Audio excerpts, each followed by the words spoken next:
Day watching some disturbing scenes in Bloemfontein, but we cross now to Bloemfontein, where there are also reports of clashes between students and police, and our reporter Ishmael Modiba is standing by. Ishmael, thanks for joining us. What can you tell us about what's happening in Bloemfontein at this time? I see a large police contingent behind you. Good evening, Peter. Well, we are still here at the University of Free State in Bloemfontein.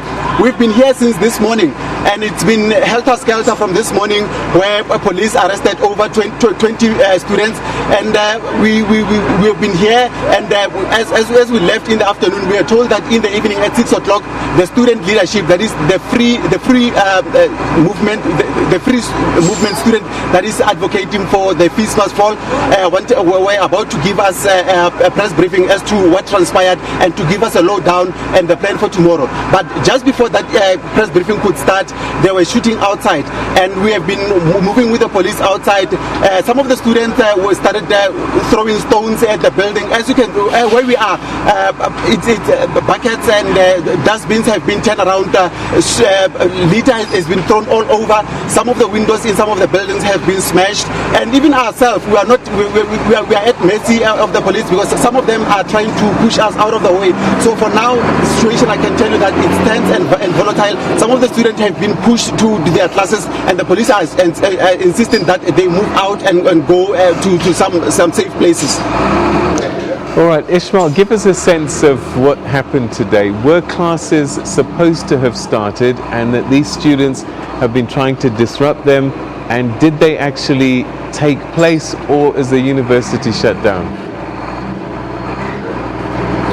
Well, you remember when the classes were initially suspended on the 19th of September, and according to the university management, they were prepared to have the classes resume today. But as some of the students who were in classes, they could not proceed with their lessons as they were disrupted. But the majority of the students were outside to ensure that there is no classes that continue today. So we can say there wasn't any activity that took place today, because some of the students were going around to ensure that those that are in classes, they come out and be part of what is happening. So for now, it's just back to square one. The students have insisted that tomorrow there will be a shutdown. Have there been any reports of injuries at all? You said that there have been some clashes, shots were fired. Do we know if anybody's been injured at all in this altercation? Well, Peter, up to so far, we haven't seen any reports or seen anyone who has been injured or what. But what we have witnessed is a number of students that have been taken in by the police, and we are told that those that have been taken, more than 25 students have been arrested for public violence and illegal gathering. Because remember, last month the university had an interdict against those students. So it is believed that it is expected that those arrested will appear in court tomorrow for illegal gathering and public violence.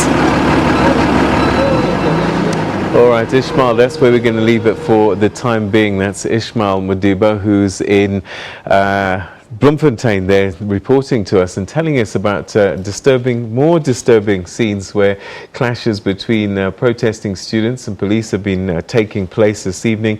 He couldn't say whether anybody has been injured, but it's certainly those that are adamant that school will not open there, disturbing classes today and making sure that that doesn't continue. So the police there, we saw a large contingent just behind him trying to manage the situation, but we'll get more reports about the situation as it develops, both here and in Bloemfontein. So disturbing scenes outside Wits, outside the University of the Free State. A car was overturned at the University of KwaZulu-Natal today. Let's take a look at how this affected